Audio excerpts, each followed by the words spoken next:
pseudonymous economy is now you put the pseudonymous part, and this is where the zero knowledge technology comes in, because you can do you can basically you can be pseudonymous, which doesn't mean anonymous, because anonymous is like fully disposable identity. It's also like Balaji distinguishes this or talks about.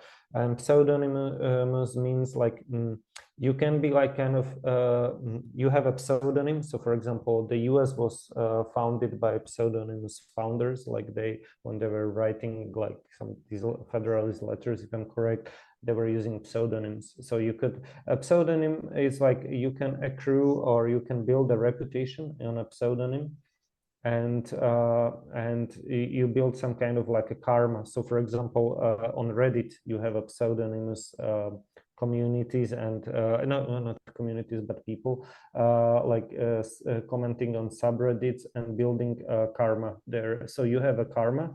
And so your pseudonym is valuable because you build some reputation.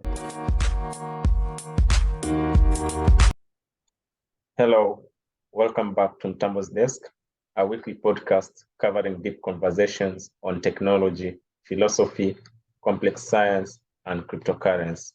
My name is Jakub Mtambo, and the following is a conversation with Jakub Simek, a co-founder of Wezesha DAO and an author of Wisdom Enterprising. In today's episode, I'll be talking with Jakub Simek about his article, Pseudonymous Economy, under the daily Balajism series. And now, dear friends, here is Jakub Simek. Well, Jakub, in your recent article, you wrote about pseudonymous economy. Well, what is pseudonymous economy, and how does it differ from a traditional economy? Hi, Duke. Hi. Happy New Year! Just Happy New Year I wish you a great year, and for your podcast, and also for your podcast guests, and for your listeners. Be optimistic, or be techno progressive, like believe in technology, but also believe in society and in moral innovation and technological innovation. So just like that to start. Thank you. And okay, just back to your question. So okay, Balaji uses this idea of different stages of digitalization. So there you have like a physical version, which is like, I don't know, a university where you go. It's like a brick and mortar university where you visit. And so this is like physical version. Then you have like some intermediate version, which he calls scanner version. And basically that's like a Coursera courses, or like Udemy, or some like online courses where you take the lecture experience from like the physical world, and you put it online in a kind of like a scanner way. So it's like kind of resembles, it has an equivalent of the physical experience. So it's just like, let's say, recorded lectures and put online, so you can watch those lectures. So that's like scanner version. And now Bitcoin was, for example, the digitally native version of money. So it was like there is no equivalent, no cash equivalent. Like it's not like you either use internet banking or you use like cash, like Bitcoin Cash or something. So it's like so this is like digitally native. So that's like the third step, like purely digitally native version. And so one can think, for example, about M-Pesa, which is again, we discussed it before, but it's a great development coming from a great innovation coming from Kenya. It was invented in 2007. And since then, Kenyans can pay by mobile phone, and we discussed that some Europeans until today they don't pay with mobile phone. So and it's many people actually don't pay by mobile phone still. Okay, they have like, let's say, these plastic debit cards, but anyhow, they don't use mobile phones. Many of them still until today, even like with smartphones. And you had it in 2007, so it was like what, 16 years ago now or something. And which is a lot, you know. It's almost like one generation. You're like one generation ahead. Okay, maybe if once it will be like 20, like in 2027, it will be like one generation. You're like one generation ahead of 20 years or something. But anyhow, okay. So, but this was M-Pesa, but M-Pesa can be still thought about like a scanner version, basically. And then there is this like digitally native version, and this is like Bitcoin. Like it's like its proposition is digital gold. So like that's like it should say it should protect you from hyperinflation. Okay, now we see that Bitcoin is down, which is sad, and it's kind of the thesis that it will protect against inflation. Maybe it's a bit shaky, at least in the West at the moment, but the penny wasn't dropped on hyperinflation. So, and obviously Bitcoin is used in Venezuela, in Lebanon, in Nigeria, in like many places where there is actually a high inflation, and or there are some capital controls, like for regular people, like they can't take out money when they from their ATMs. And stuff like that. So Bitcoin is definitely useful, you know, and it's a digital version, digitally native, sorry, version. And so and Web3 is like programmable money. Okay, so it's like you can create smart contracts between two entities. And after Web3, you get like truly global commerce. So you can, because it's like peer-to-peer global commerce. So because before, usually you had like these regional hubs. So let's say you set up a company in Delaware, even if you are like coming from Kenya, you go to like Silicon Valley to start your business. So it's like the Delaware kind of companies, or the Silicon Valley, or the US, or let's say Mauritius or Singapore, or some kind of places there, like hubs for you where you set up your entities. For example, if you are a Kenyan and you want to do a business in Brazil, but you set up an entity somewhere like in between, in some kind of like a financial hub, you know. So that was like how you did it before.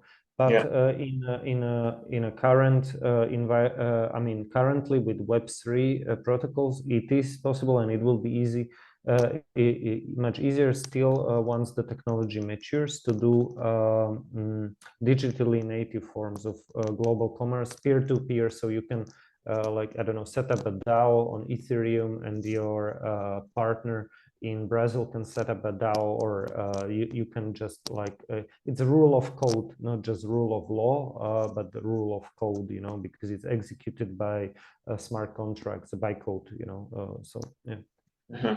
Okay, and how does zero knowledge blockchain technology enable a pseudonymous economy? Yeah, cool. So until now, I explained just the economy part, which is like underpinned by blockchains, Web3, and let's say Bitcoin is digital gold or digital money. Web3 is programmable money. And so this is like the crypto economy is basically possible. Smart contracts are possible thanks to Ethereum, Solana. We tested some things on Solana, like many things, like creating DAOs, creating tokens together with you, and actually you told me you did it, most of it. I was just like, you know, yeah. So this is the crypto economy, and pseudonymous economy is now you put the pseudonymous part, and this is where the zero knowledge technology comes in, because you can do you can basically you can be pseudonymous, which doesn't mean anonymous, because anonymous is like fully disposable identity. It's also like Balaji distinguishes this or talks about. And pseudonymous means like you can be like kind of you have a pseudonym. So for example, the US was founded by pseudonymous founders, like when they were writing like some these Federalist letters, if I'm correct, they were using pseudonyms. So a pseudonym is like you can accrue, or you can build a reputation on a pseudonym, and you build some kind of like a karma. So for example, on Reddit, you have a pseudonymous communities and not communities but people commenting on subreddits and building karma there. So you have a karma, and so your pseudonym is valuable because you build some reputation in that. So it's not just like some anonymous thing that you can throw away. Okay, yeah, but it's not also fully, pseudonymity in itself. Balaji talks, for example, on a Lex Friedman podcast, it's a form of decentralization because your social security names or your state names, like my name, Jakub Simek, it's basically it's a state given name. But before, people had I don't know, different names, like it's just like based on your occupation, what kind of trade you did or something like that, or or what town or village you came from, it's like if you have a pseudonym, you can have more identities. For example, you can have one identity focused on earning, and then you have another identity focused on speaking. So, for example, public speaking, you can be an author. I mean, it's pretty common in literature, and many writers are pseudonymous. So, because let's say if they have something controversial to say for that period when they were writing, they were using pseudonyms. So it's like it was popular in the past, and Balaji has this thesis that we are going like the past is our future and the future is our past. So it's like it's kind of helical theory of history. So we are going in circles, but the technology is progressing, something like that. So we are going back to the pseudonymous kind of times, or the more people will be pseudonymous than before. So we are at like peak visibility currently, and so the pseudonymous part is the least developed part of, let's say, the crypto, the Web3 and this kind of environment.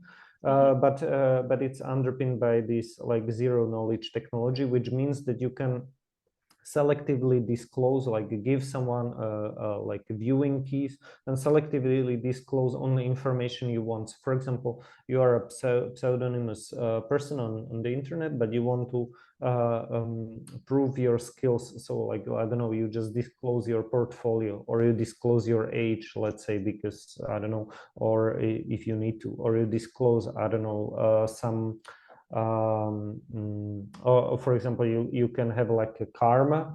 So there's the like the Z karma. It's like a zero knowledge karma. That's like the concept. And so, for example, if you need to boot up a new pseudonym, let's say a new kind of thing, that you could technically transfer the karma from the previous pseudonym to the new one. And people will, this is like the zero knowledge, or you just disclose like one information, and it's like, okay, I have this much of karma, let's say, like it's similar to this like from Reddit, like subreddit karma or something, but you can transfer it to a new identity. And so this will kind of allow the pseudonymous economy. So not just crypto economy, but also pseudonyms. Yeah. Oh, okay. Well, according to your article, you also said libertarians and conservatives fear cancellation, while progressives fear discrimination. In what ways does the pseudonymous economy address concern about cancellation and discrimination in the workforce? Okay, so yeah, I mean, yeah, conservatives and libertarians, they are okay. Libertarians are like pro freedom, and conservatives are for traditional values. And let's say they, since we have this like online social war on the internet, and many people can get canceled for saying some bad joke, or like being misunderstood, or just like presenting their traditional values, and they clash with some other values. For example, so, Andrew Tate recently was cancelled. Yeah, but he came back, which is interesting, you know. I mean, yeah, he was cancelled, but yeah, you get many like these kind of characters online that become. It's like the social media pushes you to just to the brink of cancellation. You know, you can get super viral if you are kind of being controversial. and then you can like cross the line and just fall off the cliff. But he came back. But actually he I mean, I'm not following his content that much or something. It's like a bit out of my, I don't know, I'm not into these like supercars and whatever. But it's interesting that he has quite a lot of identities and passports. So he's kind of like living in the future already. And he has also some, because on some of his passports, you can change the name, you know, in some jurisdictions, like, so he has also a couple of names. And so actually this is the way how he managed to escape the cancellation partially. I think now he's in prison or something. He had some exchange. I don't know. He was at least arrested. I don't know, but he not yet in prison, but I think it's somewhere held. He had some exchange with Greta Thunberg or something on Twitter. So I don't know. I'm not. You know, I don't have much time for this. I mean, it's all fun. It's like infotainment. Don't have much time. It's just like see it here and there. But what is interesting with him is like he has multiple like residencies, multiple passports. I don't know if like in Dubai, in this place, in that place. Yeah, he's like quite strong on this like exit. Like he was like, I don't know, partying in Sweden during the lockdowns because they didn't have lockdowns in Sweden or in Belarus because they didn't have lockdowns there. So anyhow, it is a bit we could say toxic character or whatever, but I'm just totally focusing on this part of how he is kind of living in the future already. And so what I suspect, or what I think, that he had couple of identities like for different passports, and it's like legal because you can change your name in some jurisdictions or something. And so he had like more accounts. And for example, so when he was like totally canceled, at least so that's what he says, like let's say from Uber or something, then he could boot up a new identity with a new phone with a new SIM card from a different country and just use the Uber yeah, but under a new identity. But it's a very good study in like the future of the pseudonymous economy. It's good. And another one is, you know, there was like at the beginning of COVID, you could get very easily canceled or deplatformed or just like, for saying that the virus might have leaked from a lab. It's like a lab leak theory. Now it's almost like mainstream, and even like quite early, there was like some Israeli company, like a consulting company that does some predictions, like based on some mathematical models and like evidence. And they estimated that it's like around 70 or 80% chance that actually this theory is kind of the most likely. Whatever, I also tweeted about it, but maybe like a couple of months later or 1 year later, not in early 2020. But there were some researchers who did like some like project evidence, I think it was called, and they did it pseudonymously. And there were researchers like pseudonymous researchers on like scientific researchers online on the internet, and they did it and Balaji talks about it a couple of times. It's like, I think it's project dash evidence or something on GitHub. And yeah, they published it on GitHub. They published it under pseudonyms, and then subsequently okay, people at the time when people got canceled for just saying that it might have escaped from Wuhan, you know. Yeah. So, yeah. Well, can the advancement of AGI only happen in a digital native work environment like pseudonymous economy? Okay, this is just like maybe me putting two things together, like from Balaji, or maybe he also talks about it somewhere specifically, but he talks about this idea that actually you can now many AIs can pass Turing tests. Like you had some like chat kind of something like Chat GPT, you know, but like you can discuss with an AI agent or like some chatbot, and you will not know if he or she or it is a human or it's not a human. You know, it's like you don't know who is behind the curtain. So that's the Turing test.